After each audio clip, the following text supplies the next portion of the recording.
ऋषि सुनक की खालिस्तान पर दो टूक, कहा हिंसा बर्दाश्त नहीं करेंगे हम, हिंदू होने पर जताया गर्व। आज पीएम मोदी के साथ होगी द्विपक्षीय वार्ता।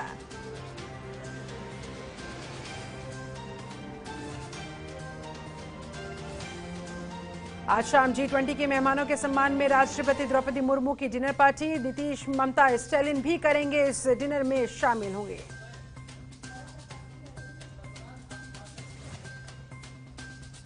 स्किल डेवलपमेंट घोटाले में आंध्र प्रदेश के पूर्व सीएम चंद्रबाबू नायडू की गिरफ्तारी पर भारी बवाल। विजयवाड़ा समेत कई जगहों पर विरोध प्रदर्शन।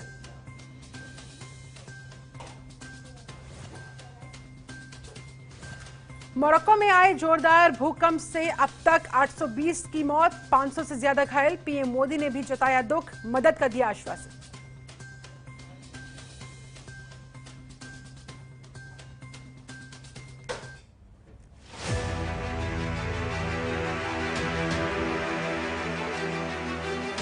G20 लीडर समिट डिक्लेरेशन पर सहमति बनी।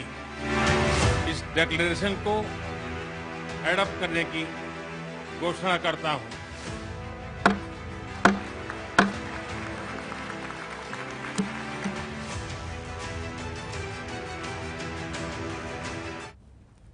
नमस्कार, बहुत स्वागत है आपका हमारे इस खास कार्यक्रम में। मैं हूं आपके साथ शिल्पा। भारत G20 शिखर सम्मेलन की अध्यक्षता कर रहा है। आज समिट के पहले दिन दुनिया की 20 प्रमुख अर्थव्यवस्थाओं के दिग्गज नेता एक साथ बैठकर वैश्विक मसलों पर मंथन कर रहे हैं। G20 शिखर सम्मेलन का पहला सत्र खत्म हो चुका है। इस सत्र में कई मुद्दों पर चर्चा की गई। साथ ही अफ्रीकन यूनियन को नया सदस्य बनाने की भी घोषणा कर दी गई। इसके बाद अब G20 को G21 कहा जाएगा। पीएम नरेंद्र मोदी ने सोशल मीडिया साइट एक्स, यानी कि जिसे पहले ट्विटर कहा जाता था, उस पर यह कहा है कि वन अर्थ विषय पर G20 शिखर सम्मेलन के प्रथम सत्र में भाषण उन्होंने दिया। मानव केंद्रित विकास को आगे बढ़ाने की आवश्यकता पर प्रकाश डाला गया, जिस पर भारतीय संस्कृति ने हमेशा से ही जोर देने का काम किया है। वहीं G20 का दूसरा सेशन अभी चल रहा है। भारत को बड़ी कामयाबी मिली। पीएम मोदी ने यह भी कहा कि एक अच्छी खबर है, सभी के सहयोग से नई दिल्ली G20 नेतृत्व घोषणा पर सहमति बन गई है। मैं ये घोषणा करना चाहता हूं कि नई दिल्ली G20 नेताओं के शिखर सम्मेलन की घोषणा पर आम सहमति बन चुकी है। मैं घोषणा करते हुए काफी खुशी महसूस कर रहा हूं कि फाइनली इस घोषणा को स्वीकार कर लिया गया है। अभी एक खुशखबरी मिली है। हमारी टीम्स के हार्डवर्क से और आप सभी के सहयोग से नई Delhi G20 leader summit declaration पर सहमति बनी है।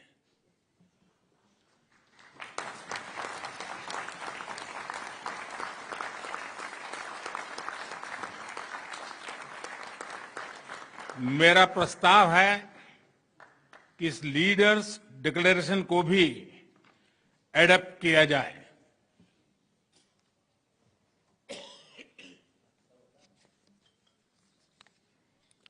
मैं इस डिक्लेरेशन को एडॉप्ट करने की घोषणा करता हूं।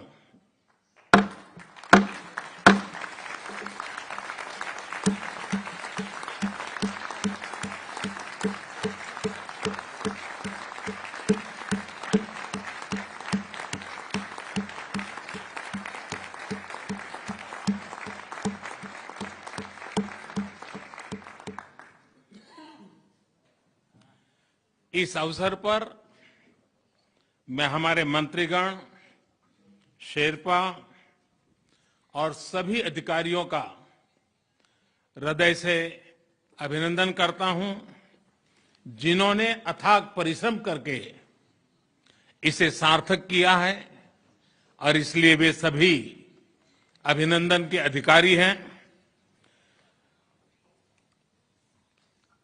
मैं अब मीडिया से मित्रों को रिक्वेस्ट कर रहा हूं कि अगर आप इजाजत दें तो हम आगे का काम करना चाहते हैं।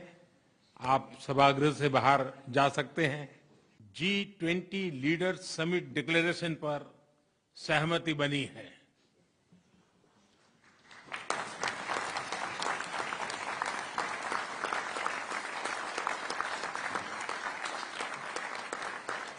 मेरा प्रस्ताव है कि इस लीडर्स डिक्लेरेशन को भी एडॉप्ट किया जाए।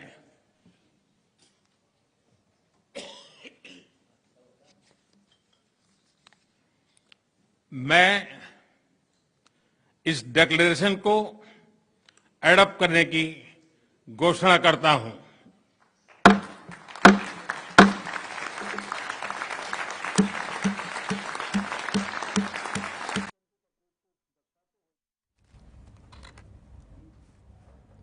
तो इस तरह से ये डिक्लेरेशन के घोषित करने की बात आपने अभी सुनी। पीएम नरेंद्र मोदी ने खुद इस बारे में बोला। इस पर चर्चा करने के लिए हमारे साथ रक्षा विशेषज्ञ के तौर पर retired group captain VN Shah साहब जुड़े हुए हैं। हमारे साथ हमारी सहयोगी मनीषा शर्मा न्यूज रूम से हमारे साथ लाइव जुड़ी हुई है। मनीषा, पहले आपका रुख करते हुए, देखिए G20 जो बहुत जल्द G21 होने वाला है, जाहिर तौर पर इसमें भारत का बहुत इंपॉर्टेंट रोल भी दिखाई दे रहा है। अब तक का पूरा मैं अपडेट आपसे चाहूंगी, और फिलहाल ये जो 2 डिक्लेरेशंस भी किए गए हैं, घोषणा पत्र जो अडेप्ट करने की बात इनको कही गई है, इसके पीछे के क्या समझ में आ रहे हैं मायने, किस तरफ इशारा? देखिए शिल्पा, ये काफी महत्वपूर्ण आज का दिन हो जाता है, क्योंकि एक तो पहले सत्र की समाप्ति हो चुकी है और उसमें वन अर्थ को लेकर चुकी पूरी थीम रखी गई थी। इसमें अगर हम पूरे सिलसिलेवार तरीके से एक बार नजर डालें तो डिक्लेरेशन पर भी मैं आऊंगी, हालांकि उसका अभी तक मसौदा तैयार हुआ, ये फिलहाल जानकारी, और उसको अडॉप्ट करने की बात प्रधानमंत्री नरेंद्र मोदी ने अपने दूसरे सत्र की शुरुआत से पहले कही। लेकिन सबसे ज्यादा इंपॉर्टेंट ये हो जाता है कि जिस पर सभी की निगाहें थी कि क्या इसमें G20 को लेकर G21 इसे कहा जा रहा था कि क्या भविष्य में जब कोई सदस्य यहाँ पर जुड़ेगा तो यूनियन अफ्रीकन का नाम यहाँ पर लिया जा रहा था। और लगातार, क्योंकि ये काफी इंपॉर्टेंट ऐसे समय पर हो जाता है क्योंकि यूनियन अफ्रीकन जब एक सदस्य के तौर पर यहाँ पर जुड़ा है तो अब वो भविष्य में G20 नहीं बल्कि G21 कहलाया जाएगा। और ये काफी खासियत और ये काफी बड़ी एक उपलब्धि के तौर पर इसे भारत अब देख रहा है, और ना केवल भारत बल्कि पूरी दुनिया और पूरे विश्व की जो नजरें हैं वो भारत की इसी कामयाबी पर टिकी हुई है। एक तो पहले से एक बड़ी कामयाबी के तौर पर मेजबानी भारत G20 की कर रहा है, और ऐसे में एक ये बड़ा फैसला लिया जाना, एक ये बड़ा कदम उठाया जाना कि यूनियन अफ्रीकन को इस गुट में शामिल किया जाना, ग्रुप ऑफ 20 में शामिल किया जाना, कहीं ना कहीं वहां के जो 55 देश हैं उनके उद्धार के लिए कहीं ना कहीं ये बहुत इंपॉर्टेंट हो जाता है। या फिर एक्सप्लॉयटेशन जिस तरीके से वो तमाम जो देश अभी तक झेलते आ रहे थे, जिस तरीके का उत्पीड़न चीन के द्वारा किया जा रहा था उन देशों में, उनके लिहाज से काफी महत्वपूर्ण हो जाता है, क्योंकि सामने से बात रखना, पीछे से बात अपनी वहां पर कहना, उसमें बहुत ज्यादा अंतर हो जाता है शिल्पा, और बहुत फर्क पड़ता है। और ऐसे में जब तमाम शक्तिशाली देशों के बीच में यूनियन अफ्रीकन के जो सदस्य हैं वो अपने देशों के हित में जब बातें रखेंगे, और जिस तरीके से एक्सप्लॉइट उनको सालों से किया जा रहा था, देशों को एक मौका मिल पाएगा, एक उनको प्लेटफॉर्म मिल पाएगा चाइना के कर्ज वाले मायाजाल से अपने आप को मुक्त करवाने का। चलिए मैं लौटूंगी आपके पास। हमारे साथ retired group captain VN Shah साहब भी जुड़े हुए हैं, नरेश तोमर हमारे संवाददाता वो भी मेरे साथ दिल्ली से मौजूद है।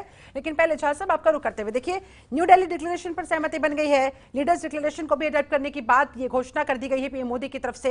मैं इसके मायने आपसे समझना चाहूंगी, अब क्या बदलेगा? सबसे पहले तो इस घोषणा से आप समझ लीजिए कि जो तथाकथित शब्द था कि मोदी है तो मुमकिन है, वो एक शब्द नहीं, वो एक पंक्ति बन गई है, एक लाइन बन गई है। हाँ। जिसमें कि हकीकत है। आज तक कभी ऐसा नहीं हुआ था कि प्रथम सत्र के अंत तक पूरी की पूरी डिक्लेरेशन के घोषणा पत्र पे सहमति वो घोषित कर दी जाए। तो एक तो ये है।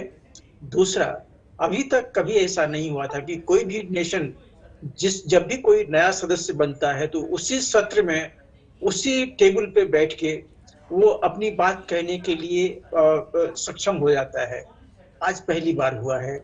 अफ्रीकन यूनियन के जो देश थे, इसके ऊपर में इस तरह से मोदी के लीडरशिप में सहमति बनाई गई कि सत्र शुरू होने के साथ ही उनको इंक्लूड किया गया, उनको टेबल पर बिठाया गया, गले से लगाया गया, और आज का जो घोषणा पत्र है उसमें वो भी उसी के हकदार हैं। तो ये सब चीजें पहली बार हम लोग देख रहे हैं, ऐसा हो रहा है। लेकिन ये सब क्या दिखाता है? ये दिखाता है कि जो भारत की लीडरशिप है, उस लीडरशिप में इतनी क्षमता है कि लोग उसमें विश्वास करते हैं, लोग उसमें यकीन करते हैं, और उनके पीछे जो एक डिप्लोमेटिक जो पूरा तबका है उसमें, ये लोग इतने सक्षम हैं कि अपनी बात कहने के लिए, मनवाने के लिए डाइवर्स ओपिनियन वालों में भी अपनी क्षमता रखते हैं। तो बात वही आ गई कि आज के दिन पूरी विश्व भारत के बात पे विश्वास करता है। तो बहुत बहुत बधाई कि ऐसा हुआ, और ये पहली बार ऐसा हुआ है शिल्पा जी। ठीक है। और देखिए, न्यू दिल्ली डिक्लेरेशन के साथ साथ लीडर्स डिक्लेरेशन को भी अडॉप्ट करने की घोषणा के बाद जाहिर तौर पर भारत अब और मजबूत स्थिति में आता हुआ, लेकिन कहीं ना कहीं अभी भी यूक्रेन के मसले पर सहमति बना पाना ये बड़ी चुनौती बनी हुई है। इसे आप किस तरह से देख रहे हैं? क्या ये हिंदुस्तान कर पाएगा? आपने जिक्र किया कि मोदी है तो मुमकिन है, लेकिन क्या मोदी जी ये चीज भी मुमकिन कर पाएंगे? क्योंकि पिछली दफा G20 के दौरान यही पर आकर मामला कहीं ना कहीं अटक गया था। जी हाँ, देखिए हुआ क्या है कि इस बार जो एक साल का हमने समय देखा है, 4 दिसंबर को पहली शेरपा मीटिंग थी और उसके बाद से लगभग 200 कंसल्टेशंस हुए हैं। जैसे मोदी जी ने कहा कि 60 से ज्यादा सिटीज में इनकी बात हुए हैं, डिलीब्रेशंस हुए हैं। तो ये चीजें चल रही पिछले लगभग 10 महीने 11 महीने से चल रही हैं। और एक जो आम सहमति होती है वो बनने की देरी थी, क्योंकि यूक्रेन वॉर आज के एक साल पहले जब बाली में जब ये मीटिंग हुई थी तो वो यूक्रेन वॉर था। आज के दिन में वो यूक्रेन वॉर नहीं है। आज के दिन में फ्रैंकली रशिया नेटो वॉर है। नेटो के जितने भी 30 कंट्री हैं सबों से मिलिट्री साजो सामान यूक्रेन की धरती पे भेजे जा रहे हैं। और ये जो नई टेक्नोलॉजी है इनको ऑपरेट करने के लिए वहीं के लोग चाहे सिविल कपड़े में, सादे कपड़े में वहां पे ऑपरेट कर रहे हैं, लेकिन नेटो के फोर्सेस ऑपरेट कर रहे हैं। तो आप इसकी कॉम्प्लेक्सिटी देखिए कि आज के दिन में जो रशिया यूक्रेन वॉर था वो रशिया नेटो वॉर में बदल गया है। अभी कुछ हफ्ते पहले ही यूएसए ने डिक्लेयर किया हुआ है कि वो अपना डर्टी बॉम्ब, ये यूरेनियम डिप्लीटेड यूरेनियम का बॉम्ब है, ये भेज रहा है यूक्रेन, जिसकी की क्षमता बहुत ही बुरी है। मतलब ह्यूमैनिटी के लिए ये बहुत बड़ा चैलेंज है। और इसके ऊपर में ये भी धमकी दी गई है रशिया द्वारा कि अगर ऐसा कुछ हुआ तो रशिया के पास भी बहुत सारे ऐसे आर्सेनल हैं जिससे कि यूक्रेन को बर्बाद किया जा सकता है। तो ये जो एक मिलिट्री ऑपरेशन था, यूक्रेन रशिया वॉर था, आज के दिन में वो पूरा का पूरा नेटो रशिया वॉर हो गया। तो इसमें आम सहमति बनानी बहुत ही चैलेंजिंग है, बहुत ही मुश्किल है। लेकिन जब आपके प्लेट में बहुत सारी चीजें हों तो एक आध चीजों को आप छोड़ सकते हैं।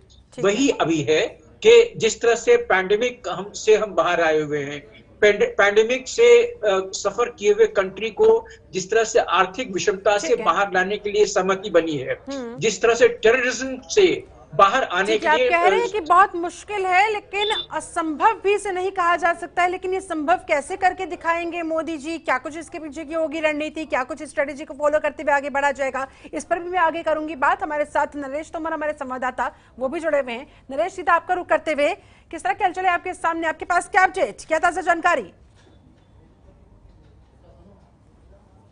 देखिए, अभी जो है कल सुबह जो है अभी जो है पहले एक सेशन हुआ जिसमें एक पृथ्वी का था, अब की बार दूसरा सेशन चल रहा है, एक परिवार। और उसके बाद में कल सुबह जो है एक भविष्य को लेकर एक सत्र चलेगा। इसको लेकर अहम तैयारी की गई थी।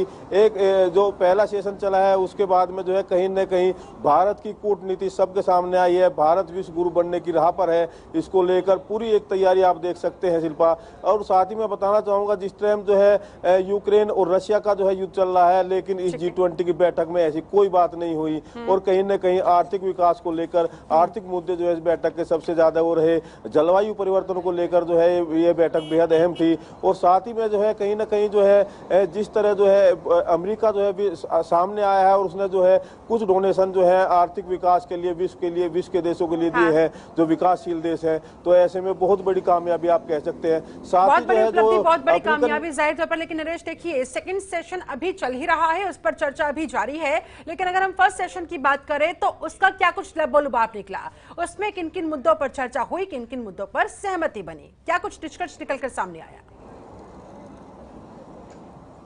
देखिए, सबसे बड़ी बात यह है, एक दिल्ली जो है घोषणा पत्र जारी होना था, उस पर कहीं ना कहीं सहमति बन गई है। और साथ ही जो है जो शुरुआत हुई थी जलवायु परिवर्तन को लेकर हुई थी, किस तरह जो है इसको जलवायु परिवर्तन का जो इफेक्ट है वो कम पड़े, उसको लेकर एक बड़ी चर्चा हुई। और साथ ही जो है आर्थिक रूप से जो कमजोर देश हैं उनको कैसे अपने साथ मिला के लेकर चलें, इसको लेकर भी ये पहली बैठक जो है बेहद कामयाब मानी गई है। और साथ ही जो है G20 के स्थान पर G21 होगा, इसको लेकर जो कूटनीति है भारत की वो कहीं ना कहीं सामने आई है। निश्चित तौर पर इसी कूटनीति का विश्व भर में इस समय चर्चा भी बना हुआ है इस पर, और तारीफ भी हो रही है इसकी। चलिए नरेश, आप हमारे साथ बने रहे, हमारे साथ तमाम खास मेहमान जो जुड़े हुए हैं वो भी आप हमारे साथ बने रहे। फिलहाल मुझे यहाँ पर रुकना होगा एक बहुत छोटे से ब्रेक के लिए, कहीं में जाएगा। ब्रेक के बाद जब हाजिर होंगे तो न्यूज रूम से मेरे साथ मेरे तमाम सहयोगी भी जुड़ेंगे और G20 के अनछुए पहलुओं पर भी होगी बात। वक्त छोटे से ब्रेक का, लौटते हैं जल्द।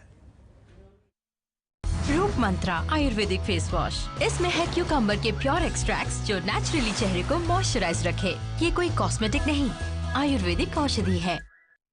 कौन नहीं चाहता कि उसकी खूबसूरत पर्सनैलिटी हो, वो भी फिल्मी एक्टर्स की तरह, मॉडल्स की तरह दिखे, लोग उसे घूम घूम कर मुड़ मुड़ कर देखें। सबका दिल करता है, इसीलिए लोग जिम जा रहे हैं, कसरत कर रहे हैं, काजू बादाम किशमिश मेवे खा रहे हैं, प्रोटीन के डिब्बे घोल घोल कर पी रहे हैं कि किसी तरीके से हमारी सेहत बन जाए। लेकिन सेहत नहीं बनती, क्योंकि उनका पाचन तंत्र दुरुस्त नहीं है, उनको खाया पिया लगता नहीं। इसलिए हमारी संस्था ने एक ऐसी दवा का निर्माण किया है जो कि आपके लिवर को, आपके पाचन तंत्र को दुरुस्त करने का काम करती है, ताकि आप जो भी खाएं पिएं वो आपके शरीर पर पूरी तरह से लगे, आपकी भूख बढ़े, खाया पिया सही से लगे, नया खून बने, हड्डियों में जान आए, मसल्स बढ़े, वजन बढ़े और आप मोटे तगड़े खूबसूरत पर्सनैलिटी के मालिक बन जाएं। थोड़ी सी भी कसरत करें तो शरीर पर पूरा असर, पूरा निखार आए, चेहरे पर नूर, लालिमा, रौनक आए। 100% आयुर्वेदिक दवा होती है, इसका शरीर पर कोई भी साइड इफेक्ट, नुकसान या दुष्प्रभाव नहीं होता। लड़के लड़कियां दोनों इसका इस्तेमाल कर सकते हैं और पहले 15 दिन के अंदर ही आपको इसका फर्क नजर आ जाएगा।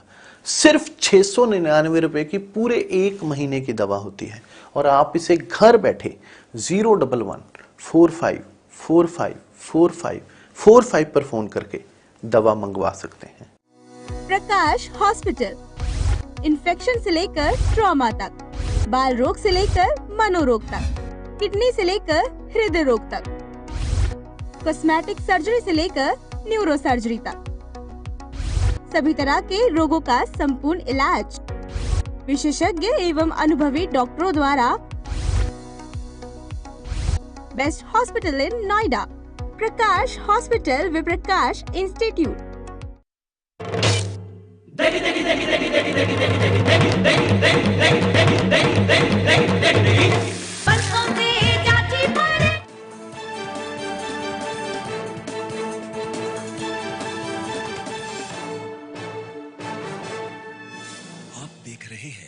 जनतंत्र टीवी। ब्रेक के बाद बहुत स्वागत है आपका। आपको सीधे लिए चलते हैं भारत के वित्त मंत्री और विदेश मंत्री की साझा प्रेस कॉन्फ्रेंस में। देखिए। Make brief opening statements, after which we'll open the floor for questions. Please note that we may not be able to accommodate all your questions given the time limit, but I would request now, sir, if you would like to take the floor first. Thank you. Thank you very much. Friends from the media, it is a great pleasure for all of us to speak to you, even as the G20 Summit deliberations continue. You may be aware that at the start of the second session, the summit has adopted the G20 New Delhi Leaders Declaration. What I would like to do is to give you an overarching perspective of India's G20 presidency. Thereafter, I would request my colleague, Finance Minister Nirmala Sitharaman, to speak about the key outcomes from the finance track. The Indian G20 Sherpa, Amitabh Kant, will then similarly speak on the results of the Sherpa track. We would thereafter be very glad to respond to your questions and comments. The message of our presidency, as you are all aware, is that we are one earth, one family, and we share one future. This draws the entire proceedings of the New Delhi Summit are in fact organized accordingly, with 3 sessions devoted to each aspect of this theme. Now, reflecting this approach, we have consciously sought to make this G20 as inclusive and broad-based as possible. It is witnessing the participation of its 20 member states, 9 invitee nations, and 14 international organizations.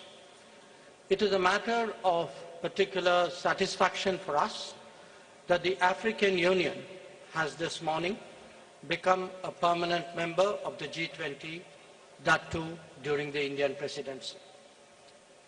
This is in keeping with the priority that we attach to addressing the urgent concerns of the Global South. You would recall that at the beginning of our presidency, at Prime Minister Modi's initiative, 125 nations were consulted to express the voice of the Global South. In terms of its organization and program, the Indian presidency, if I may say so, has been exceptional. Events have been spread across 60 cities, which are truly across the length and breadth of India. There has been a popular participation and a societal involvement of an extraordinary degree. The interest in G20 proceedings have been particularly strong among our youth. It has been an opportunity to showcase our culture, traditions, and heritage as well. The G20 has contributed to making India world ready and the world India ready.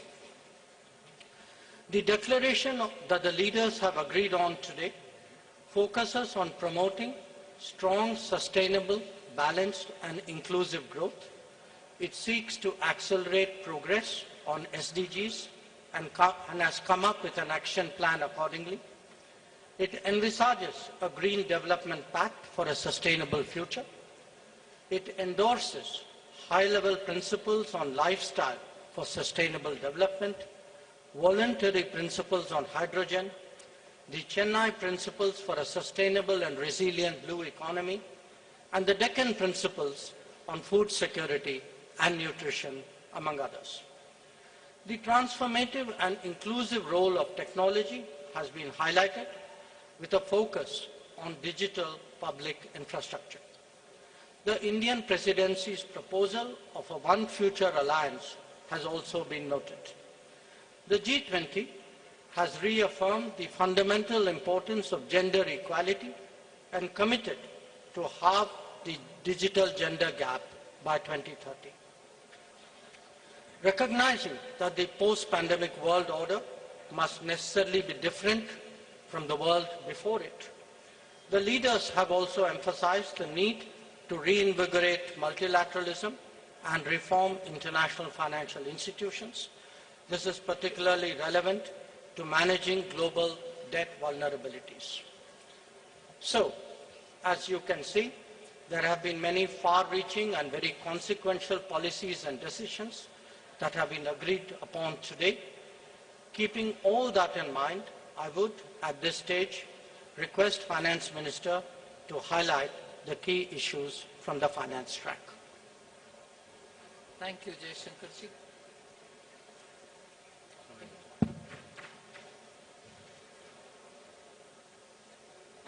As was said by the External Affairs Minister, under the guidance of Honorable Prime Minister, India's G20 presidency has worked for the theme One Earth, One Family, One Future.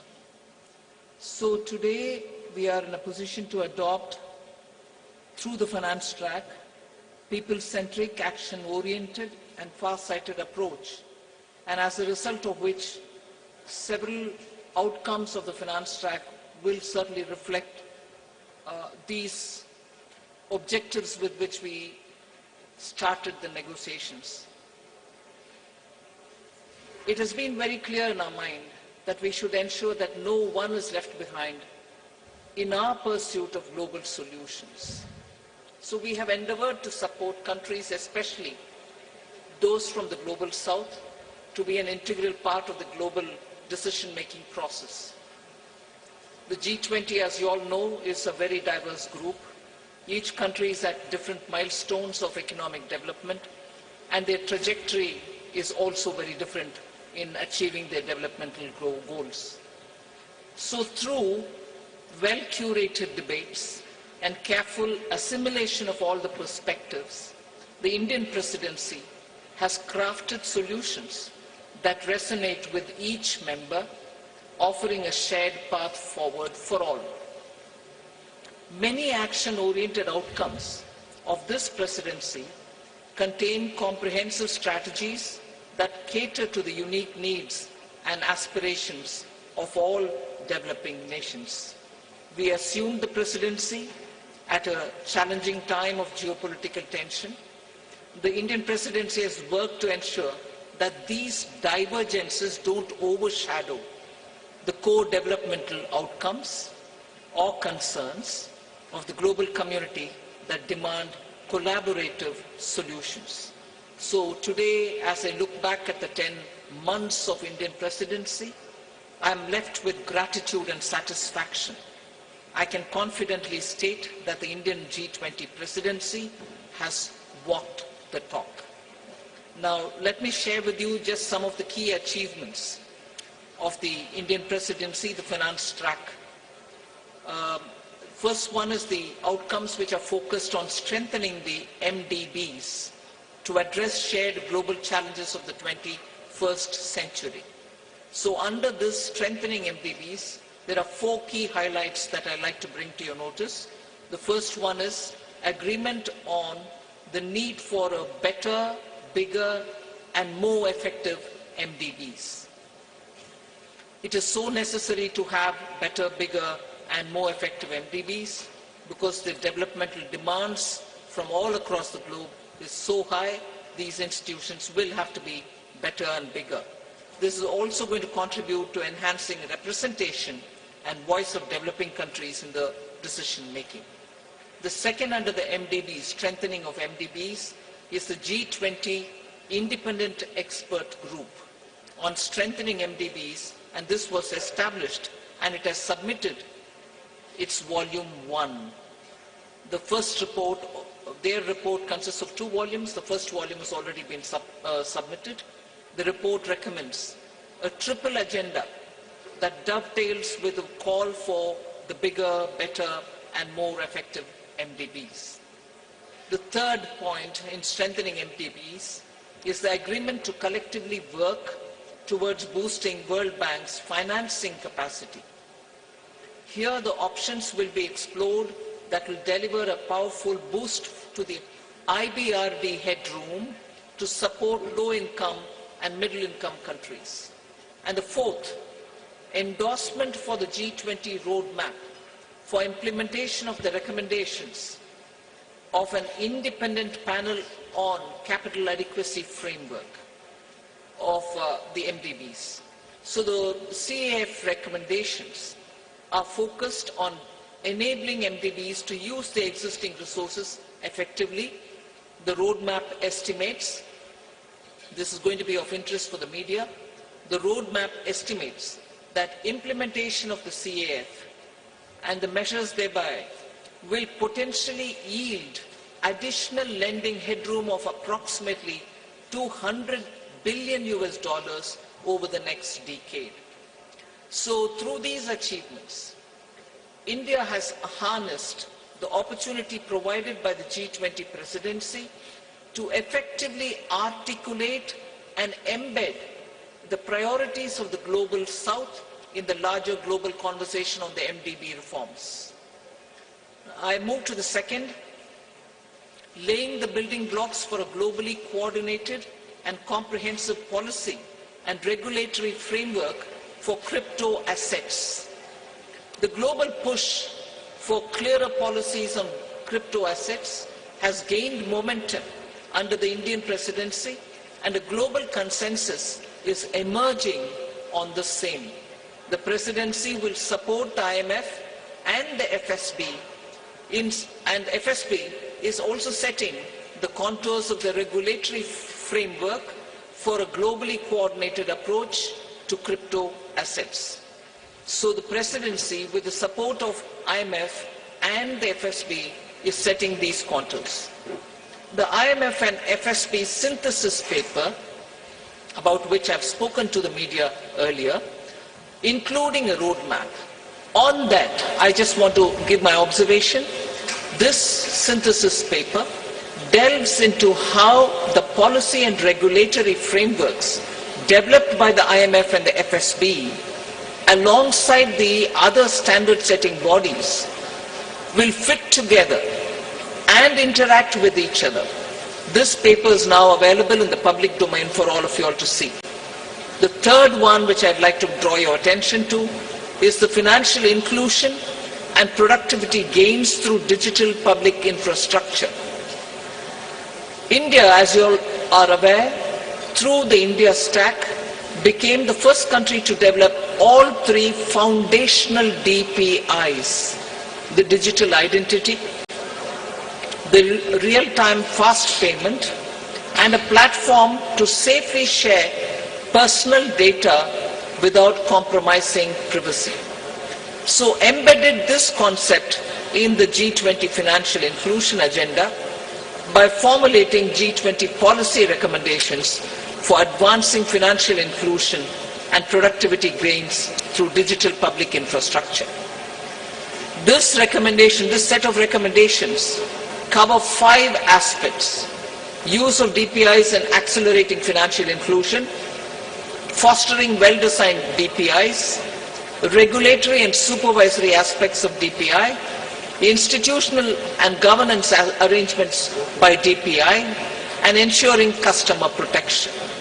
So DPI has also been integrated into the G20 Financial Inclusion Action Plan, the FIAP, which will run between 2024 and 2026. That's a strong legacy of the Indian presidency.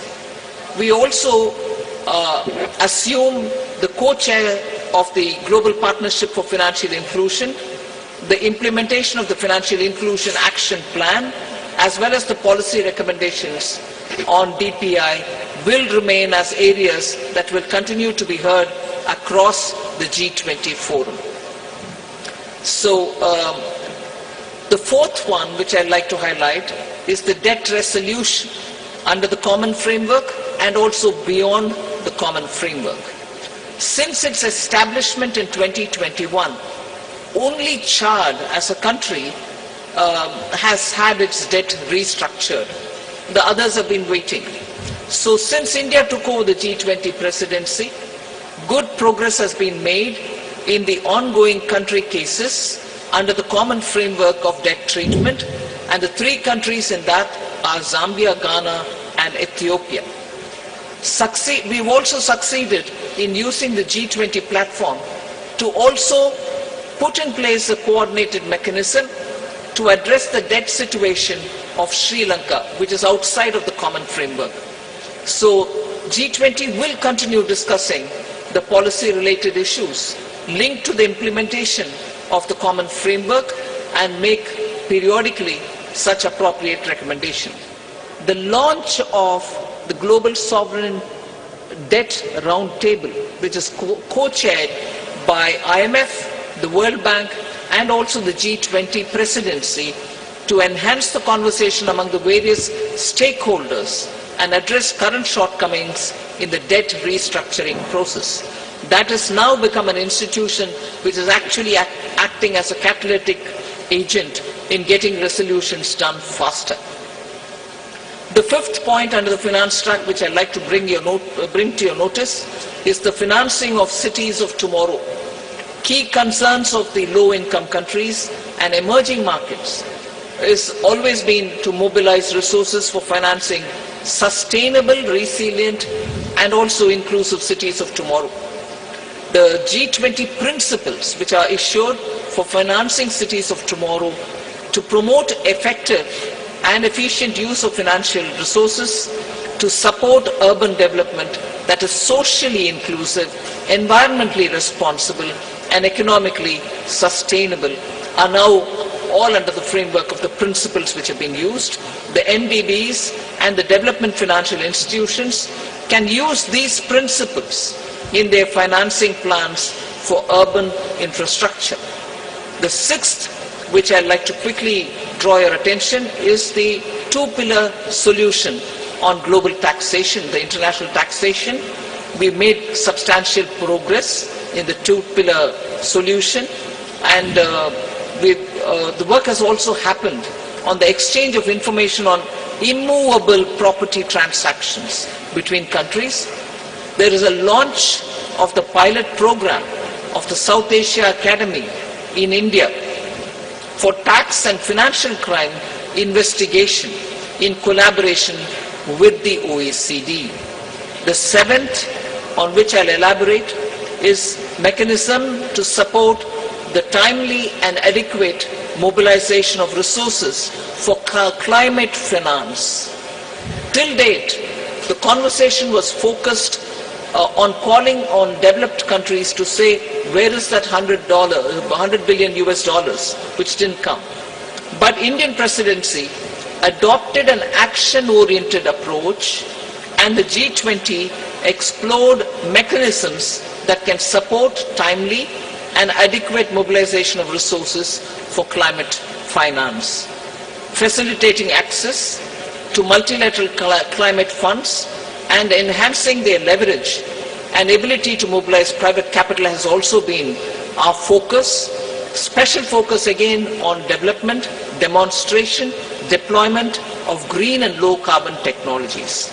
Now the list of outcomes, I've pointed out 7, just 3 more which I'll not go into the detail, but you can take it as enough is being done on that. I'll also put it out for your consideration. Scaling up sustainable finance for social sectors, health and education.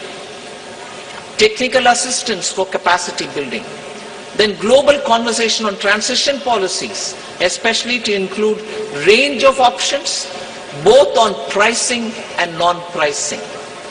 And the third one, enhancing finance health collaboration so as to cover many other work streams as well. So I listed out 7, elaborated on them, 3 others which have not elaborated, but on all of them, substantial progress and outcomes have been achieved. India's received tremendous support from the G20 members across the table. The outcomes of the Indian presidency are a testimony to India's commitment to multilateralism and for international cooperation. We assure the upcoming Brazilian presidency of our strong support and to continue the momentum on key issues of global importance. I now hand over back to Minister Jaishankar. Thank you, Nirmala ji. May I now request G20 Sherpa Amitabh Kant to bring out the major outcomes from the Sherpa track. Thank you, Minister. So first of all, when we started India's presidency, the Prime Minister had said that India's presidency must be inclusive, it must be decisive, it must be ambitious, and it must be action-oriented. The New Delhi Leaders' Declaration has 83 paras in all. All 83 paras have 100% consensus across all countries. There are 8 paras on the geopolitical issue, which is entitled Planet, People, Peace and Prosperity. All those 8 paras have 100% acceptance. All countries have unanimously supported the New Delhi Leaders' Declaration. This is one declaration without a single footnote and without any chair's summary. This is a complete statement with 100% unanimity. This demonstrates both the Prime Minister's and India's great ability to bring all developing countries, all emerging markets, all developed countries, China, Russia, everybody together on the same table and bring consensus. Secondly, this has been the most ambitious presidency in G20's history ever, because the number of outcomes it has, both the outcomes and the annexed documents, are about 112, which is more than 2.5 times which has ever been achieved before. Thirdly, this presidency, if you go through the New Delhi Leaders' Declaration, it has a huge India narrative, it has a huge India footprint, whether you look at the Deccan high-level principles on food security, whether you look at the Chennai high-level principles for blue ocean economy, whether you look at the Goa roadmap for tourism, whether you look at the Gandhinagar implementation roadmap for land restoration, or Jaipur call for enhanced MSMEs, all this will leave a huge footprint of India in G20. So one of the key achievements to my mind, one is that we've achieved a very major green development pact in today's world of climate action and climate finance. Every single country has come together to focus on green development pact, which has financing, which has focused on global greenhouse gas emission by 43% by 2030, which has a doubling provision of adaptive finance by 2025, which has a global biofuel alliance, which has completely new principles of life for sustainable development, which has ending plastic pollution, which has reducing disaster risk, and a whole lot of other components put together as the Green Development Pact of the leaders of G20 countries for a greener world of tomorrow. Secondly, there is a huge focus on accelerating progress on sustainable development goals, because the COVID had hit a vast segment of our population. There's a G20 action plan to accelerate progress on SDGs. There is a huge focus on education, health, nutrition. There's a huge focus on creative industries like culture as a transformation for SDGs. And there is a huge focus on inclusive and resilient growth in this entire thing, most of which the finance minister has spoken about, so I'm not talking. But I think one of the biggest achievements of this New Delhi Leaders' Declaration is what we've achieved on women-led development, with a massive focus on women empowerment and gender equality. And this focuses on reducing labor force participation gap, bridging the gender digital divide. There's a huge focus on gender inclusive climate action. There's a completely big focus on women's food security, nutrition and well-being. And we've created a new working group on empowerment of women, which Brazil will carry forward. The next key big focus has been on technological transformation and the digital public infrastructure. Before we started our presidency, there was a vacuum on the digital world. There was no definition of digital public infrastructure. There was no framework. Both the definition and the framework has been accepted by G20, and for the first time there is a new financial architecture for digital public infrastructure. There is also a global digital public infrastructure repository. There's a huge new focus. For the first time in the world, the G20 leaders have focused on artificial intelligence. They have focused on cyber security. Also, I would say that one of the key aspects of this presidency has been its focus on developing and emerging markets. No document of G20 has had such an immense focus on developing and emerging markets and the voice of the global south as this particular document has. This is a document of the global south. This is a document of the developing countries which came together and spelled out their priorities. And India has been the spokesperson of all the global south and spelled out their priorities in this document. This document also condemns terrorism. It denies terrorist groups safe haven and freedom of operation and many other things. But let me assure you that for the planet, there are several new initiatives on climate and health, and this has been an inclusive G20. This has been a very a G20 where the leaders give a direction to global agendas, and this has laid the foundation for very bold action. But more than anything else, it has amplified the voice of Global South. It has also demonstrated that India has a huge capacity of bringing the world together and leading the world in developmental and geopolitical issues as well. So thank you very much, ladies and gentlemen. Thank you, Amitabh. Following up on my colleagues, let me add a few more remarks. While noting that the G20 is not the platform to resolve geopolitical and security issues, the leaders recognized that they can have significant consequences for the global economy. In particular, they dwelt on the ongoing war in Ukraine and the impact it has had, especially on developing and least developing nations still recovering from the pandemic and economic disruption. The 3 F's, food, fuel and fertilizers, were issues of special concern. Another subject that was addressed by them, as the Sherpa noted, was countering terrorism and money laundering. The leaders condemned terrorism in all its forms and manifestations and recognized that it constitutes one of the more serious threats to international peace and security.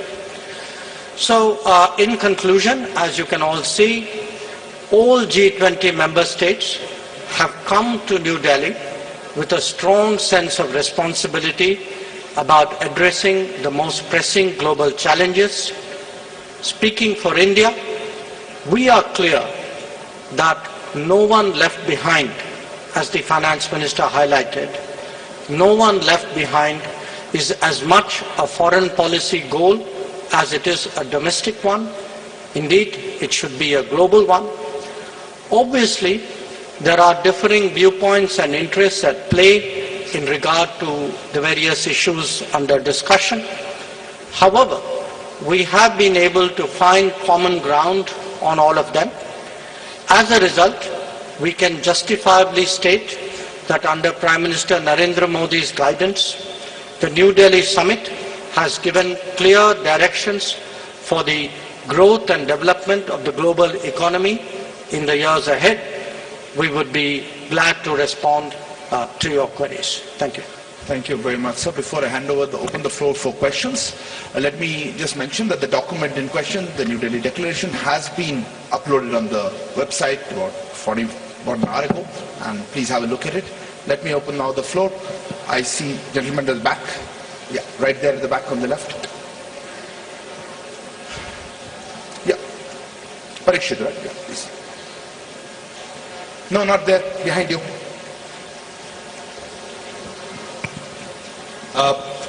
One question to...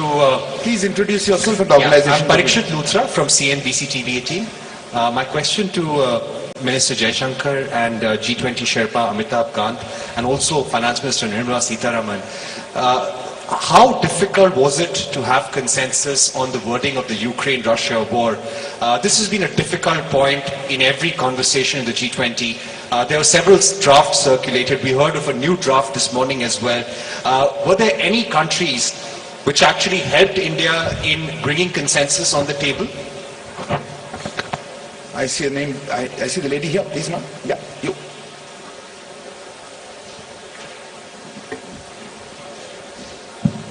Ma'am, good afternoon. My name is Ruchi Bhatia from Bloomberg News. The Ukraine paragraphs also mention about the work that Turkey did with respect to getting some sort of a consensus on the issue of the Black Sea grain deal as well. Where are things with respect to that, and can we expect any movement on that critical issue anytime soon, because it does concern several nations across the globe? Thank you. There's a hand there, the gentleman, yeah, right at the back on the left. Microphone, please. Yeah. This is Manas Pratim Bhuyar from Press Trust of India, PTI. In one of the paragraphs referring to the Ukraine conflict, it is mentioned that there were different views and assessment of the situation. So, how do you explain this line about having differences on the Ukraine crisis? The question to Foreign Minister or the G20 Sherpa. Gentlemen, here. तो सरकार की तरफ से G20 पर साझा press conference को आप सुन रहे थे। हमारे साथ वीएन झा साहब लगातार जुड़े हुए। झा साहब, जल्दी से आपका रिमार्क चाहूंगी, ये जो डिक्लेरेशंस हुए हैं, ये जो घोषणा की गई है, ये वाकई में कितनी महत्वपूर्ण, क्या अहमियत इनकी?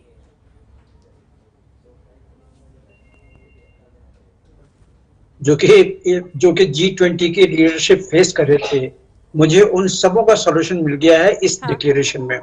चाहे वो न्यू वर्ल्ड ऑर्डर हो, टेररिज्म हो, यूक्रेन वॉर हो, क्लाइमेट चेंजेस हो या वुमेन लेड डेवलपमेंट के जो इश्यूज हैं, पांचों का सॉल्यूशन इस डिक्लेरेशन में दिख रहा है। तो मैं कांग्रेचुलेट करता हूं लीडरशिप को। देखिए, डिप्लोमेसी क्या होता है, ये दूसरों को कन्विंस करना होता है। एक फुल स्टॉप इधर, कॉमा उधर, एक वर्ड इधर, एक वर्ड उधर, उससे क्या मतलब निकलता है वो ज्यादा कंस्पेस नहीं रहता है। हाँ, जो फाइनल गोल है कि एक कोऑर्डिनेशन हो, सब लोग साथ में मिलके जो फाइनेंशियल क्राइसिस है जो पूरे ग्लोब पे, उसको कैसे डील करें, ये एक रास्ता है। और इसके लिए मैं मोदी गवर्नमेंट को, मोदी जी को खास करके, जिन्होंने दिशा निर्देश तो उन्होंने ही दिए हुए हैं कि कैसे इसको अप्रोच करना है, तो उनको मैं कॉम्प्लीमेंट करता हूं और उनकी पूरी जो डिप्लोमेसी टीम है उन सबों को कांग्रेचुलेट करता हूं। ये बहुत बड़ी अचीवमेंट है, ये बहुत बड़ी अचीवमेंट है। चलिए झा साहब, आप हमारे साथ बने रहे। फिलहाल हमें यहाँ पर रुकना होगा एक बहुत छोटे से ब्रेक के लिए, लेकिन ब्रेक के उस पार भी चर्चा जारी रहेगी मेरे सहयोगी विशाल कालरा के साथ। लौटते हैं जल्द।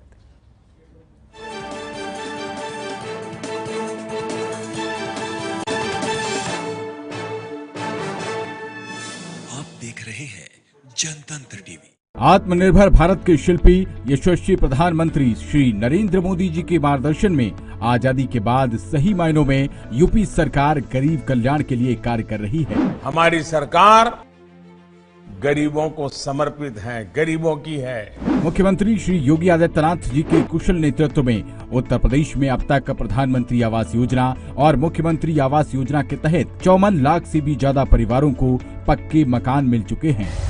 प्रधानमंत्री मोदी जी के मार्गदर्शन और नेतृत्व में 54 लाख गरीबों को तो हम लोगों ने एक आवास उपलब्ध कराया है। प्रधानमंत्री आवास योजना में एक आवास 54 लाख गरीबों को। सही हकदारों तक लाभ पहुंचाने के लिए लाभार्थियों को डीबीटी के माध्यम से सहायता पहुंचाई जाती है, जिससे उन्हें योजना का 100% लाभ मिलता है। माननीय मुख्यमंत्री श्री योगी आदित्यनाथ जी के नेतृत्व में आज उत्तर प्रदेश गरीबों को पक्के घर देने के क्रियान्वयन में देश में अग्रणी राज्य है। आत्मनिर्भर भारत का विजन हो रहा साकार, डबल इंजन की सरकार। क्या आप दुबले पतले कमजोर हैं?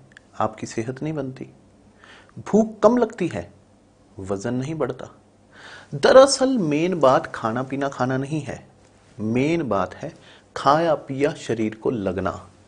और अगर खाया पिया लगेगा ही नहीं तो आपकी सेहत बनेगी कैसे?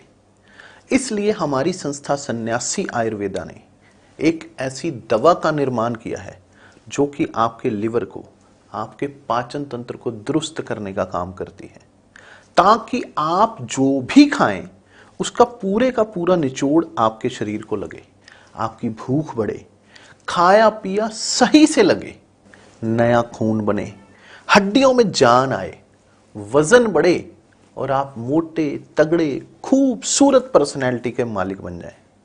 100% आयुर्वेदिक दवा होती है। इसका शरीर पर कोई भी साइड इफेक्ट, कोई भी नुकसान या दुष्प्रभाव नहीं होता। लड़के लड़कियां दोनों इसका इस्तेमाल कर सकते हैं और पहले 15 दिन के अंदर ही आपको इसका फर्क महसूस हो जाएगा। सिर्फ 699 रुपए की पूरे 1 महीने की दवा होती है और आप इसे घर बैठे 01145454545 पर फोन करके दवा मंगवा सकते हैं। बदलाव के दौर से गुजर रहे पंजाब का साक्षात्कार इन दिनों स्वास्थ्य क्रांति से हो रहा है। आम आदमी क्लिनिक की जो फैसिलिटीज हैं ये बिल्कुल प्राइवेट हॉस्पिटल जैसी हैं। बहुत ही बढ़िया कंसेप्ट है। इतनी आसानी हो गई है सोच से भी ज्यादा। पिछले 1 साल में 664 आम आदमी क्लिनिक का निर्माण अपने आप में एक रिकॉर्ड है, यानी हर दिन 2 नए क्लिनिक। पुअर पीपल और गांव के लोगों के लिए जो प्राइमरी हेल्थ केयर हो एक्सेसिबल और अफोर्डेबल होगी। आम आदमी क्लिनिक ने हमारी जिंदगी बदल दी। मुख्यमंत्री भगवंत मान की प्राथमिकताएं पहले दिन से बिल्कुल साफ थी। स्वास्थ्य हर व्यक्ति का अधिकार है जिसे उसे मिलना ही चाहिए। इस मिशन के कुछ बुनियादी उसूल तय किए गए। अच्छी स्वास्थ्य सेवाएं मिले, सबको एक समान मिले, आसानी से मिले और सबसे अहम निःशुल्क मिले। डॉक्टर्स कंसल्टेशन, पेशेंट्स को डायग्नोस्टिक सेवाएं जिसमें 41 तरह के test totally free of cost provide किए जा रहे हैं। छोटी मोटी बीमारी पर हर महीने हजारों रुपए खर्च हो जाते थे जो कि अब बच जाते हैं। ऐसी सुविधा हम कभी सोच भी नहीं सकते थे। पिछले 1 साल में 50 लाख लोगों ने इस सेवा का लाभ उठाया। तकरीबन 30 करोड़ की मुफ्त दवाएं दी गई और करोड़ों रुपए के फ्री टेस्ट किए गए।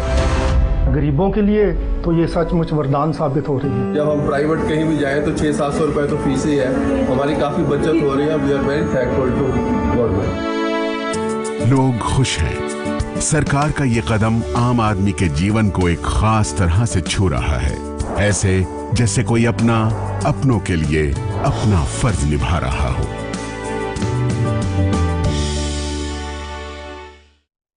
क्या जिम जाने से सेहत बन सकती है? नहीं। क्या काजू बादाम किशमिश मेवे खाने से सेहत बन सकती है? नहीं। क्या घी दूध खाने से सेहत बन सकती है? नहीं, क्योंकि सभी को लगता है कि सेहत तो सिर्फ खाना खाने से बनती है, लेकिन सेहत सिर्फ खाना खाने से नहीं बल्कि उसको पचाने से बनती है। और जब तक कि खाया पिया लगेगा ही नहीं, आपकी सेहत बनेगी कैसे?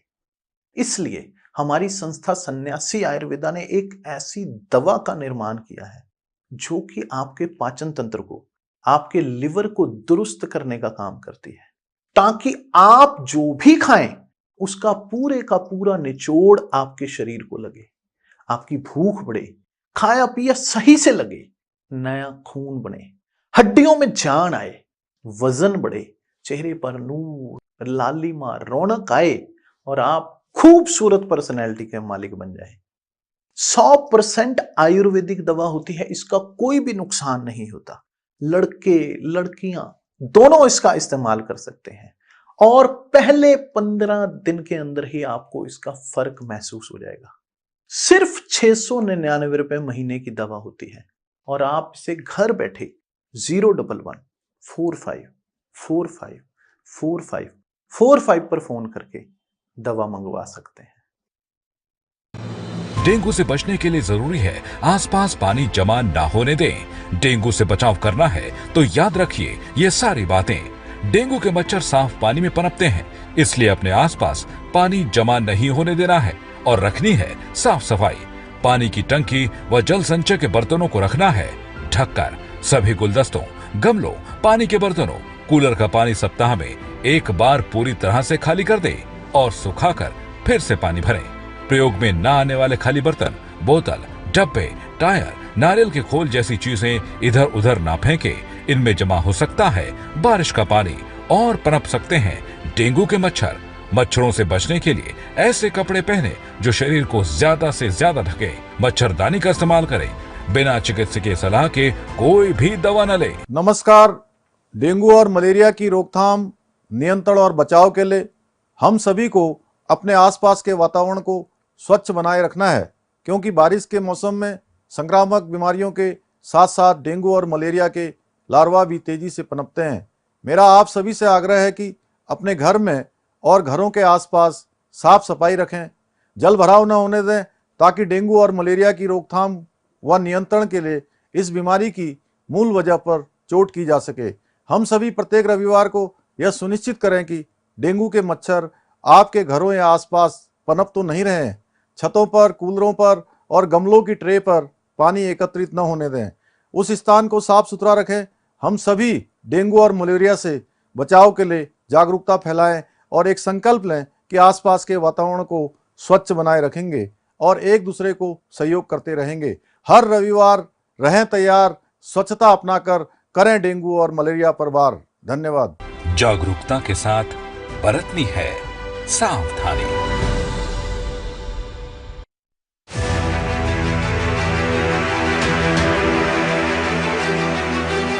G20 लीडर समिट डिक्लेरेशन पर सहमति बनी। इस डिक्लेरेशन को एडॉप्ट करने की घोषणा करता हूं।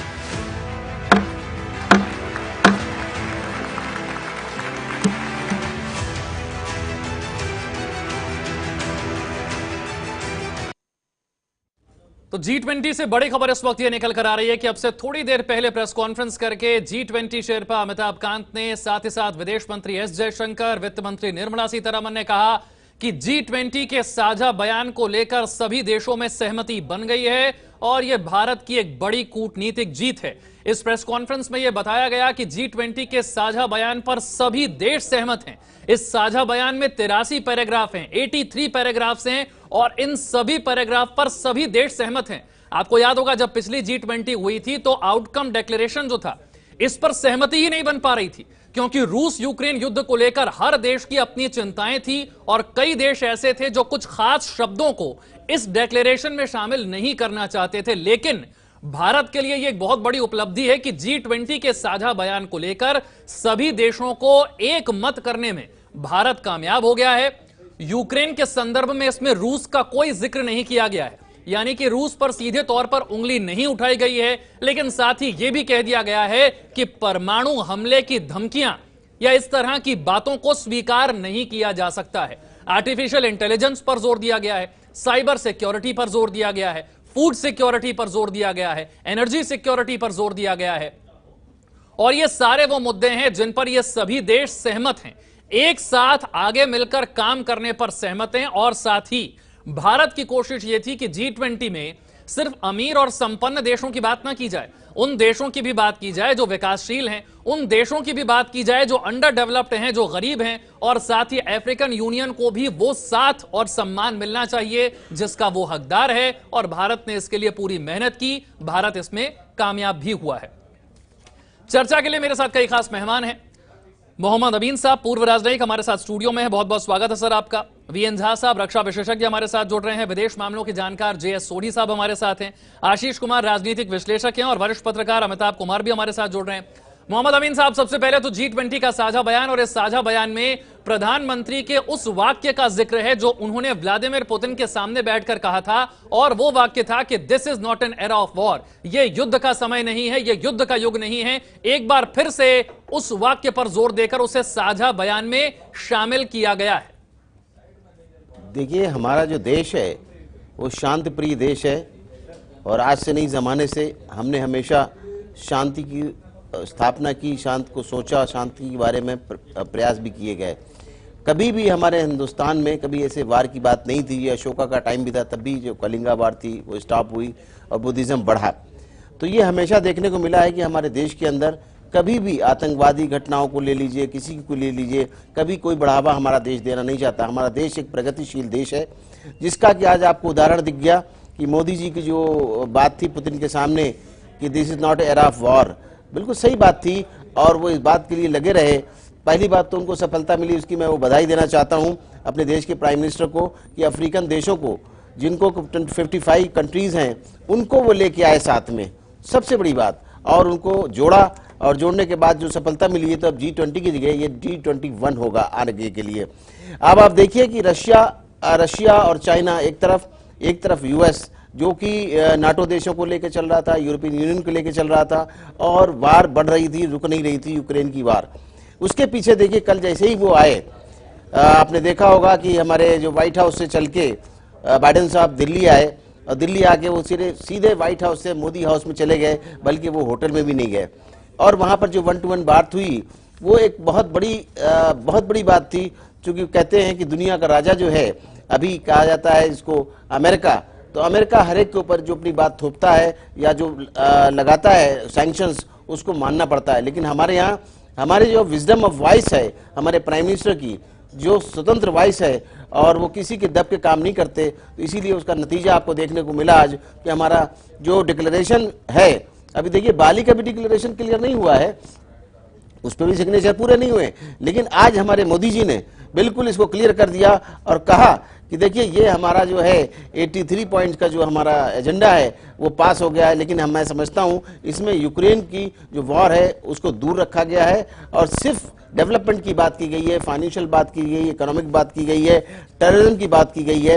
एक बहुत बड़ी उपलब्धता है देश के लिए और देश के लिए माननीय प्रधानमंत्री बधाई के पात्र हैं और विश्व गुरु हो गए, इसमें कोई दो राय नहीं है। बधाई के पात्र हैं प्रधानमंत्री और भारत, क्योंकि सोढ़ी साहब पिछली बार जब G20 हुआ था, जो डिक्लेरेशन डॉक्यूमेंट था उस पर सहमति ही नहीं बन पाई थी। 20 देश मिले भी सही, चर्चा भी की, समिट भी की, लेकिन कोई सहमति नहीं बन पाई।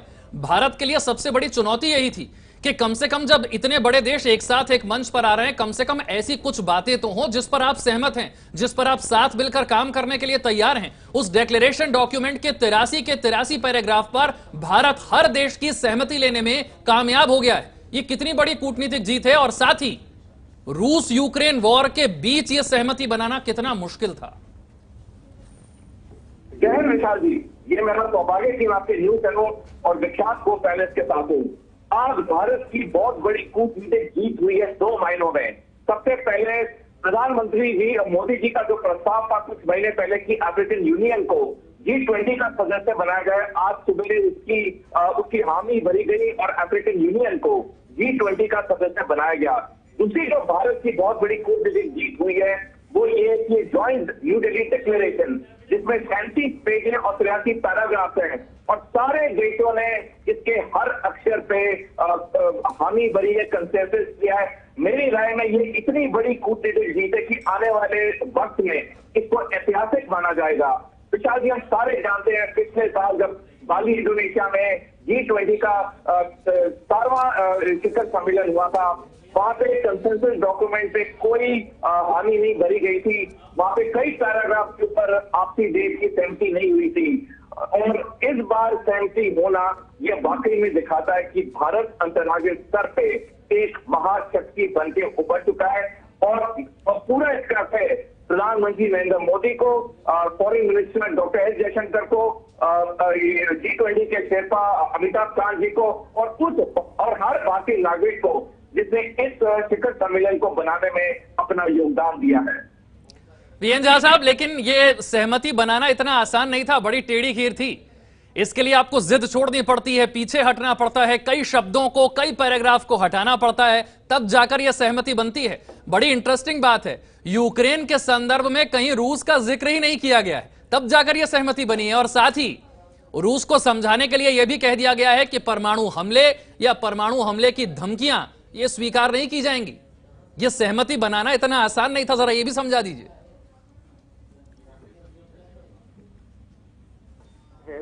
उसी तरह से आप बहुत बड़े सब्जेक्ट को डील कर रहे हैं।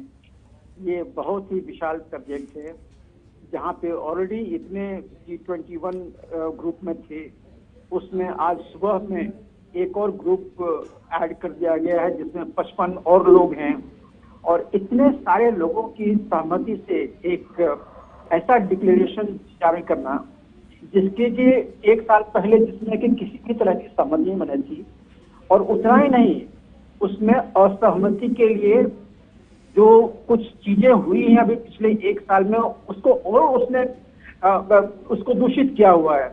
जैसे एग्जाम्पल में जब यूक्रेन रशिया वॉर था वो आज से 1 साल पहले था, रूस का स्पेशल मिलिट्री ऑपरेशन। आज के दिन वास्तविकता ये है कि वो एक नेटो रशिया वॉर हो गई है जिसमें सब तरह की संभावनाएं आज के दिन में ऑन द टेबल है।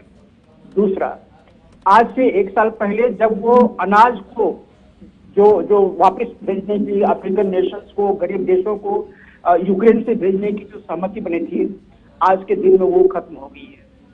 तीसरा, जो एक ग्लोबल टेरर का जो स्वरूप था वो आज के दिन में और बढ़ता जा रहा है। देखिए, पहले हम सिर्फ अफगानिस्तान को खिलाते थे, यमन को खिलाते थे, आज के दिन में हम सीरिया को भी खिलाते हैं, हम सूडान को भी खिलाते हैं तो इस तरह से सारी चीजें जो हैं वो कॉम्प्लेक्स होती गई है। और ऐसे सिचुएशंस में इस डॉक्यूमेंट में यूक्रेन रशिया वॉर को एक साइड में रख देना और फिर सारी चीजों पे दस्तखत करना एक डिप्लोमेटिक विन है। इससे मैं कम और किसी चीज की नहीं आंकता हूं। अब यहाँ पे बात आती है कि सहमति किन किन चीजों के बनी है। तो देखिए, कल आपके इस चैनल से हमने डिसाइड किया था, हमने डिबेट किया था कि 5 ब्रॉड एरिया हैं। सबसे एक जो है वो कोविड के बाद से पोस्ट पैंडेमिक ग्लोबल ऑर्डर, वो सुधरना चाहिए, वो इसमें उसका जिक्र है। दूसरा, क्लाइमेट के ऊपर में जो जितनी भी चीजें हुई हैं, सस्टेनेबल क्लाइमेट गोल या फिर compensating the climate changes effects, ये सारी चीजों पे हमने कल डिस्कस किया था, उस पे आज पूरा वार्ता हुई है। तीसरा, टेक्नोलॉजिकल जो इनोवेशंस हैं, जो अपग्रेडेशंस हैं, वो किस तरह से पूरे विश्व में लाया जाए, जहां पे के यूपीआई बाकी सब चीजें हैं, इस पे सहमति बन गई है। इसके और भी अलावे जो बाकी सब चीजें हैं, और सबसे बड़ी चीज जो है विमेन लेड डेवलपमेंट, ये मोदी जी ने आज से 1 साल पहले भी अपने सारे शेरपा को बताया था कि आप इस पे वर्क कीजिए, कल भी बताया था वर्क कीजिए। और आज देखिए, आज के स्वरूप में विमेन लेड डेवलपमेंट पे एक पूरा का पूरा पैराग्राफ है जिसपे कि आम सहमति बने। तो मैं हर तरह से मैं सरकार को, मोदी सरकार को और उनके डिप्लोमेटिक चैनल को बधाई देता हूं कि उन्होंने बहुत ही अच्छा काम किया हुआ है। ऐसा कभी पहले नहीं हुआ था कि फर्स्ट सेशन के एंड में जो पूरी डॉक्यूमेंट हैं, जो डिक्लेरेशन डॉक्यूमेंट हैं, उस पे आम सहमति बन गई हो, वो साइंड हो गया हो और वो वेबसाइट पे अपलोड भी हो गया हो। तो मेरा सलाम है इन लोगों को, इन्होंने बहुत अच्छा काम किया हुआ है। मोदी सरकार ने एक हिस्ट्री बना ली है जो आने वाले बहुत सालों, दशकों तक ये बना रहेगा। आशीष कुमार जी, अभी इस चर्चा की शुरुआत से पहले मोहम्मद अमीन साहब कह रहे थे कि अभी तो एक सेशन 1 फ्यूचर होना बचा है। उससे पहले ही साझा बयान को लेकर प्रेस कॉन्फ्रेंस भी हो गई, वेबसाइट पर अपलोड भी हो गया, सहमति भी बना ली गई, 83 पैराग्राफ पर सब सहमत भी हो गए। यानी कि बिल्कुल क्लियर कट एजेंडा के साथ भारत आगे बढ़ रहा था कि जो पिछली बार के G20 में हुआ है वो कम से कम इस बार तो नहीं होने देंगे। अगर आप भारत आए हैं तो सहमति तो हम बनाकर मानेंगे, और अभी तो एक सेशन बचा है, सहमति पहले बना ली गई है। देखिए विशाल जी, मैं बात कहूंगा कि हम मेजबान हैं इस बार, और थोड़ा सा हमें उदारता ज्यादा बरतनी चाहिए कि हमें भारत के साथ साथ अन्य देशों को भी बधाई देना चाहिए। बिल्कुल बिल्कुल। उन लोगों ने भी वो उदारता, वो सहृदयता दिखाई, उन्होंने पिछली गलती से जो है सीखा है कि अगर हम अतिथि सत्कार से खुश हो गए क्या? जी सर, अतिथि सत्कार से, हॉस्पिटैलिटी से खुश हो गए क्या? अतिथि सत्कार से भी खुश जरूर होंगे, क्योंकि गजब का उनको जो है हॉस्पिटैलिटी देखने को मिल रही है, जितनी रिपोर्ट अभी आ रही है, जितना हम लोग देख रहे हैं। पर साथ में मुझे ये लगता है कि पिछली गलती से उन्होंने सीखा है, जो उन्होंने लास्ट G20 समिट हुआ, वहां पर जिस तरह का डिक्लेरेशन नहीं आया, तो कहीं न कहीं पहले से मूड बना हुआ था। रसिया भी कहीं न कहीं यूक्रेन के मुद्दे को अब ये चाहता है कि ये नेतृत्व में चले जाए और कुछ नए मुद्दे जो सामने आ रहे हैं उन पर बातचीत होनी चाहिए।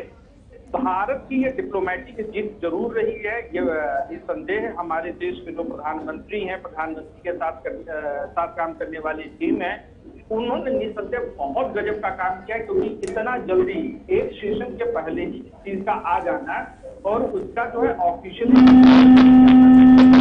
आशीष जी, थोड़ा सा ऑडियो में दिक्कत है, मैं आपके पास लौटूंगा। अमीन साहब, जो बात आशीष जी कह रहे हैं कि भाई भारत ने तो बहुत बड़ा दिल दिखाया, लेकिन तारीफ बाकी देशों की भी करनी पड़ेगी, क्योंकि भाई शी जिनपिंग भले ना आए हों, लेकिन उनके प्रतिनिधि तो हैं, उनके प्रीमियर तो यहां पर हैं। पुतिन भले ना आए हों, सर्गे लावरोव तो हैं यहां पर, और उनकी मौजूदगी में इन 83 पैराग्राफ पर सहमति बना लेना, यूक्रेन के संदर्भ में रूस का जिक्र ना करना, परमाणु हमले की धमकी की आलोचना करना, ये सारी बातें हो गई। तो बाकी के जो 20 देश है उनको भी इस बात का क्रेडिट देना पड़ेगा कि वो भारत की बात पर राजी हो गए।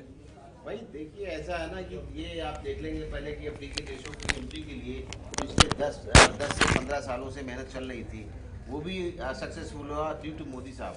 मोदी साहब का अपना एक होमवर्क था और उनके लोगों ने किया, और करने के बाद वो सामने दर्शाया गया और आज उसकी सहमति बनी, और जिसके लिए हम उसको G20 के लिए G20 कि आप कर रहे थे और बात सुन रहे थे कि भाई सत्कार और आदर की वजह से नहीं, ऐसा है कि जब इंडिया में आए तो उन्होंने देखा, पहले भी वाशिंगटन में गए होंगे लोग, इससे पहले भी वहाँ हुआ, 17 बार हुआ, इससे पहले स्वागत सभी जगह 17 देशों में हुआ। अब 18वीं बार जब हमारा इंडिया इसको होस्ट कर रहा था तो इंडिया ने इतना अद्भुत दिखाया है प्रेम।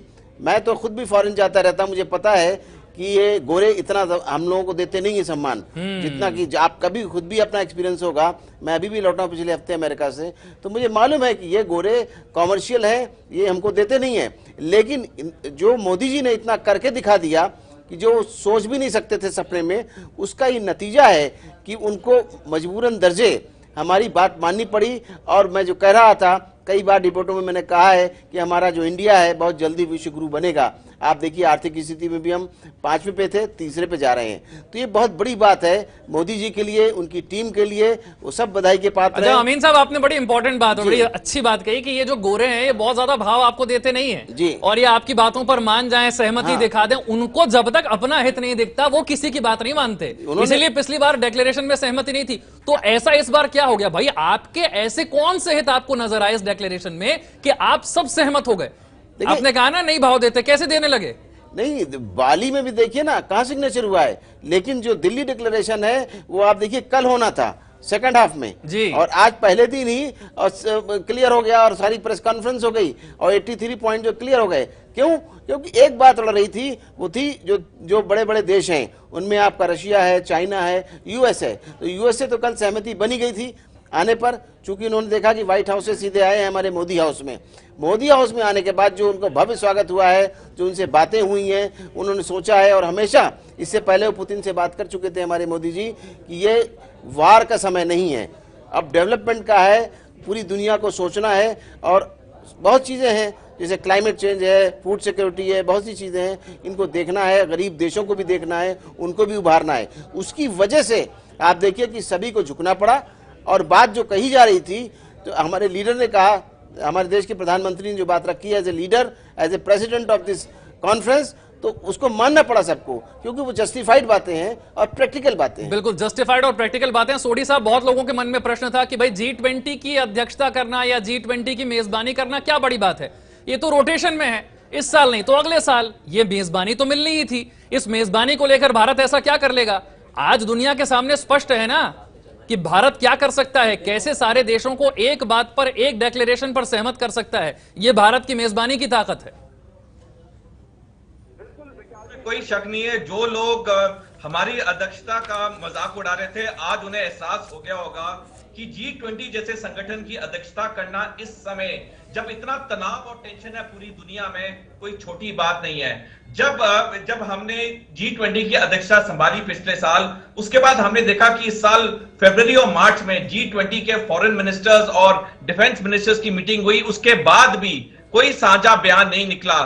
तो दुनिया ये अटकल लगा रही थी कि शायद फाइनल डिक्लेरेशन भी नहीं निकलेगा, लेकिन भारत ने अपना पूरा एक अंतर्राष्ट्रीय नेतृत्व दिखाया, पूरे देशों को साथ लिया, देशों ने भी कोऑपरेट किया, और आज नतीजा पूरी दुनिया के सामने कि भारत ने एक ऐतिहासिक जॉइंट डिक्लेरेशन निकाला है, जिसपे सारे मेंबर देशों ने हर शब्द पे हामी भरी है और कंसेंसस दिया है। यह वाकई में दिखाता है कि भारत का नेतृत्व और भारत की कूटनीति आज इतने अच्छे स्तर पे पहुंच चुकी है कि दुनिया का हर देश भारत को मान सम्मान देता है।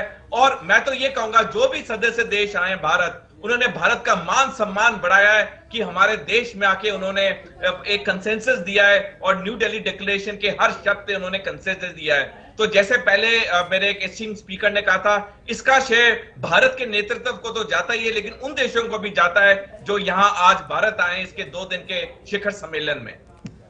सभी खास मेहमान हमारे साथ बने हुए हैं, एक छोटा सा ब्रेक ले रहे हैं। चर्चा का बड़ा पॉइंट यही है कि G20 के साझा बयान को लेकर सभी देशों की सहमति, 83 पॉइंट हैं, इसमें 83 पैराग्राफ, और सभी पैराग्राफ हर शब्द पर हर देश की तरफ से सहमति लेना, यह भारत के लिए एक बहुत बड़ी कूटनीतिक जीत है और यही इस G20 का हासिल भी है। और इसी पर हम चर्चा को आगे बढ़ाएंगे एक छोटे से ब्रेक के बाद।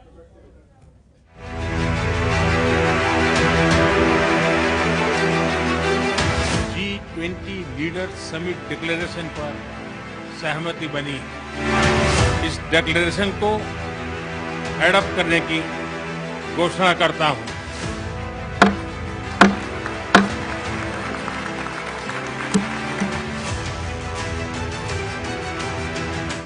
चाहे खरीदना हो अपना घर या हो रिटायरमेंट के लिए फाइनेंशियल प्लानिंग, मुझे फ्यूचर की कोई चिंता नहीं, क्योंकि मेरे पीछे एसएमसी है। SMC, money wise, be wise. Investment in securities market are subject to market risks. Read all the related documents carefully before investing. UP Bharat के ग्रोथ को ड्राइव करने वाला